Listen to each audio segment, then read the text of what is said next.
Olá, sejam bem-vindos. Hoje a gente vai encarar um tema que, assim, todo mundo acha que entende, mas que talvez seja uma das coisas mais mal compreendidas do nosso tempo: a violência. Sem dúvida. A gente fala sobre ela todo dia, né? No jornal, na rua, em casa.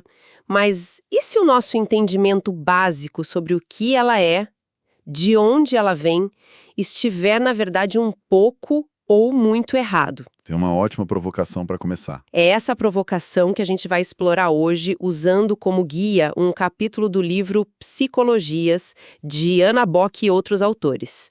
A nossa missão aqui é usar a lente da psicologia para, sei lá, desmontar um pouco o senso comum. Exato. O livro lança uma ideia forte logo de cara.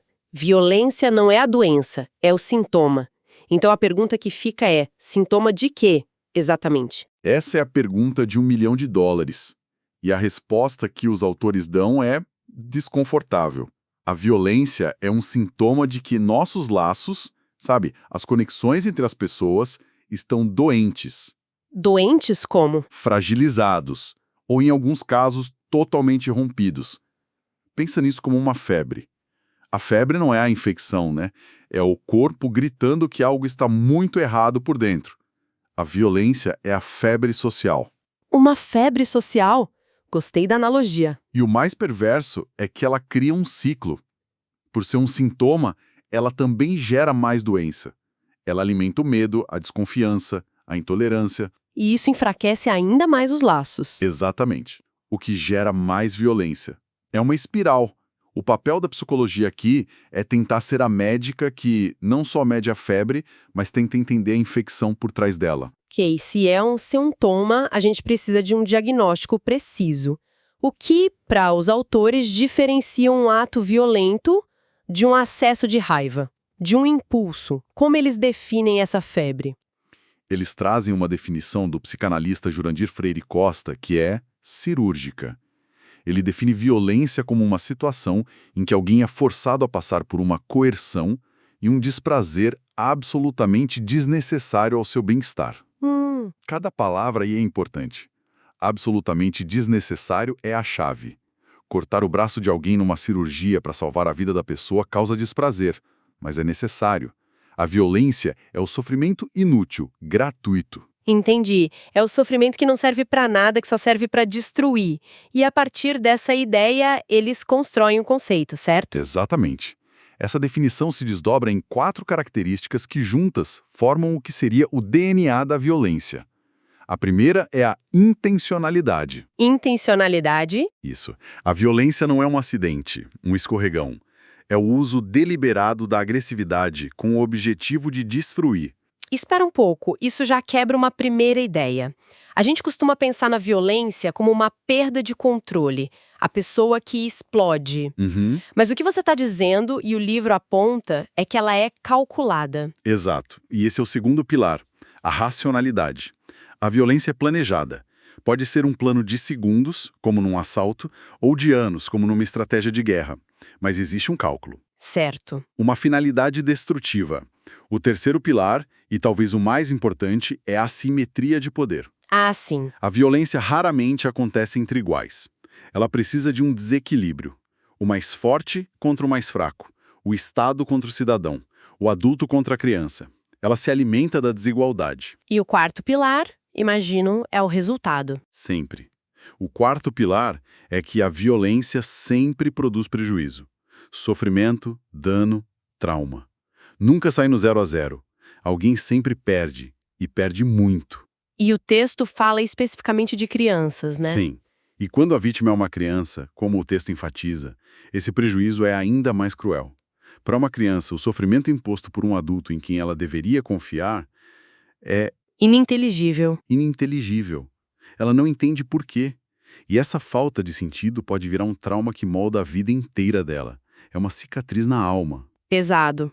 E isso me lembra uma citação de Hannah Arendt que o livro traz. A indiferença é a forma mais cruel de violência. Porque é como dizer ao outro, você e sua dor não existem para mim. É apagar a humanidade da pessoa. Certo. Isso é esclarecedor. E aqui a coisa fica mais interessante ainda porque o texto se dedica a separar a violência de outras palavras que a gente joga no mesmo saco: agressividade, indisciplina, transgressão. Sim, essa parte é fundamental. Vamos começar pela agressividade. A gente ouve muito fulano é agressivo, como sinônimo de fulano é violento. Mas a psicologia, especialmente a psicanálise, diz que não é bem assim. De jeito nenhum. Essa é uma das distinções mais importantes que a gente pode fazer. Para a psicanálise, desde Freud, todos nós, sem exceção, nascemos com uma pulsão agressiva. Pulsão agressiva? A palavra original que Freud usa em alemão é Trieb. Não é um instinto animal, como o de um leão caçando. É mais como uma fonte de energia psíquica constante. Uma força que nos empurra para a ação. Então é como se a gente tivesse uma bateria interna? Uma energia? Pense mais como eletricidade. A energia está lá, na fiação da casa. Você pode usá-la para acender uma lâmpada e ler um livro, ou pode colocar o dedo na tomada e levar um choque. Ou causar um incêndio. Ou causar um curto-circuito e incendiar a casa. A eletricidade em si não é boa nem má. O que define seu valor é como ela é usada. A agressividade é essa energia. Certo. Ela pode ser canalizada por esporte, para competição no trabalho, para arte, para coragem de defender uma ideia. Isso é o que a gente chama de sublimação. Ou pode ser usada para destruir, para humilhar, para controlar. E aí sim ela se torna violência. Ah, agora ficou claro. O exemplo que eles dão no livro faz todo sentido. A criança de 2 anos que morde o colega no parquinho não é um pequeno sociopata. Longe disso. Longe disso. Ela está simplesmente descarregando essa energia pulsional da única forma que ela conhece. Ela ainda não aprendeu a usar palavras, a negociar, A esperar. a esperar. O que a gente chama de educação ou processo de socialização é, no fundo, esse longo aprendizado de como canalizar essa energia. É aprender a não pegar o brinquedo à força, mas pedir. É transformar a raiva em palavras em vez de socos. Entendi. A violência acontece quando esse processo falha ou quando a cultura intencionalmente direciona essa energia para a destruição. Faz todo sentido. E a indisciplina e a transgressão? Na escola, principalmente, esses termos são quase sentenças, né? Um aluno indisciplinado é visto como um caso perdido. Um futuro criminoso. Exato. E esse é um erro de diagnóstico perigosíssimo. Vamos separar. Transgredir é simplesmente quebrar uma regra. Ponto. Todo mundo transgride. Atravessar fora da faixa. Exato. Chegar atrasado, contar uma mentirinha. A vida social é cheia de pequenas transgressões. Indisciplina é outra coisa. É a dificuldade de se submeter a uma regra ou a uma ordem. Certo. O texto aponta algo crucial. Na adolescência, um certo grau de indisciplina e transgressão é esperado e até Saudável. Isso é nova pra mim. Pensa bem, o adolescente está num processo de se tornar um indivíduo, de construir a própria identidade, separado dos pais. Como ele faz isso? Testando os limites, questionando as regras. Por que eu tenho que fazer isso? Quem disse? Exatamente. É uma forma de dizer, eu existo, eu penso por mim mesmo. Criminalizar isso, levar um caso de indisciplina escolar para a delegacia, como o livro critica, é patologizar uma fase normal do desenvolvimento. É tratar como doença o que é só parte do crescimento. É como dar um remédio de adulto para uma dor de crescimento de criança. E imagino que o contexto social pese muito aí, se o adolescente vê os adultos no poder. Políticos, empresários, transgredindo as regras o tempo todo e saindo impunes. Que moral o mundo tem para cobrar que ele siga as regras da escola? Exato. Precisamente. O texto argumenta que um ambiente de corrupção, de impunidade, de jeitinho, na verdade legitima e até ensina a transgressão. A mensagem que passa é: as regras são pros trouxas. Nossa! Aí a indisciplina do jovem deixa de ser só uma questão individual e passa a ser um reflexo da desmoralização das regras no mundo adulto. Ok, então o quebra-cabeça tá ficando mais complexo. Se a violência não é só agressividade, nem indisciplina, o que, afinal, a produz? É aqui que a gente sempre busca um vilão, uma causa única, né? Sempre. É a pobreza. Não, é a biologia. É a falta de Deus no coração. O livro parece demolir essas respostas fáceis. Ele não só demole, como mostra o perigo delas. Cada uma dessas respostas reducionistas já foi usada para justificar atrocidades. A ideia de causa biológica, por exemplo, nos leva direto a Cesare Lombroso, um médico italiano do século XIX. Ah, o da teoria do criminoso nato? Ele mesmo, que dizia poder identificar um criminoso pelo formato do crânio dele. Uma ideia completamente absurda hoje, mas que serviu para encarcerar e estigmatizar muita gente. E a gente vê ecos disso hoje, né? Quando alguém tenta ligar a criminalidade à uma etnia, por exemplo. Exatamente. Outros reducionismos seriam culpa só à geografia, a famosa criminalização da pobreza, como se a violência fosse uma exclusividade da periferia ou só a psicologia, ele não tem controle dos impulsos. Se é multideterminada.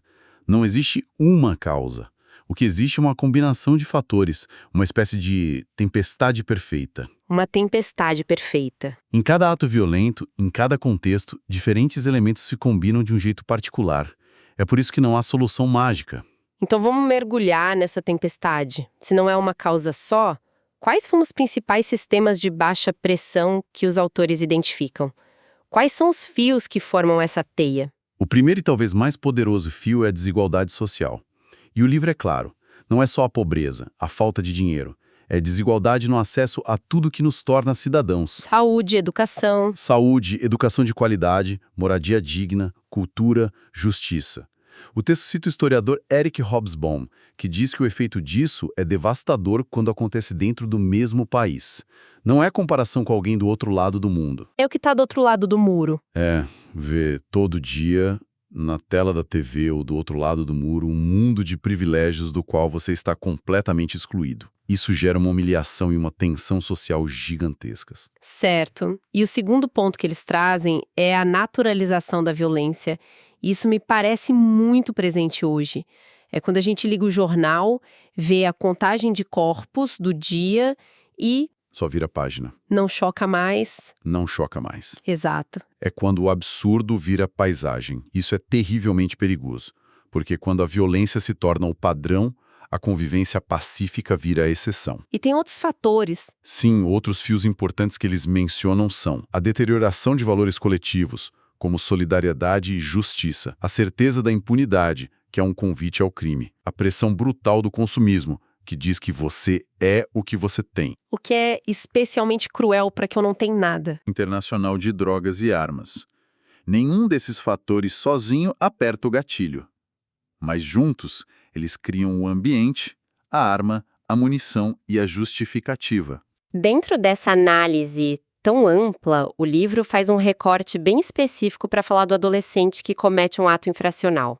Por que esse foco? Porque essa é, talvez, a face mais visível e mais explorada pela mídia da violência.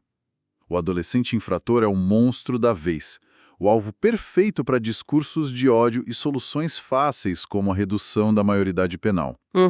O livro faz o movimento contrário. Ele olha para esse adolescente e o trata, mais uma vez, como um sintoma. O ato infracional, na visão dos autores, é um SOS.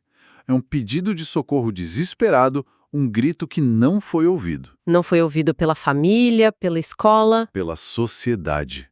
É o sintoma final de uma longa história de abandonos e violências sofridas. Mas isso não significa passar a mão na cabeça, certo? O texto não o trata como uma vítima sem responsabilidade. De forma alguma. E essa é a complexidade. Ele já tem discernimento, já sabe o que é certo e de errado. Ele precisa sim ser responsabilizado pelo seu ato. A grande questão é, como? Certo. A proposta do Estatuto da Criança e do Adolescente, o ECA, é que essa responsabilização seja educativa, não só punitiva. O objetivo das medidas socioeducativas deveria ser pedagógico. Resgatar aquele jovem. Exato. O problema, e o livro é muito duro nisso, é que a realidade é um desastre. Especialmente nos centros de internação, o que se vê é superlotação, condições desumanas e mais violência. O sistema que deveria educar acaba sendo uma pós-graduação no crime. Nossa. Tem uma citação fortíssima no livro de Luiz Alberto Mendes, que passou por esse sistema, Ele diz que os adolescentes saem de lá mais furiosos, ou seja, a gente pega um jovem em chamas e joga gasolina. Uau! Chegando ao final dessa nossa conversa, fica a sensação de que a gente desmontou uma parede, tijolo por tijolo, e descobriu que não havia um monstro escondido atrás dela, Mas sim um sistema inteiro. com o encanamento todo estourado.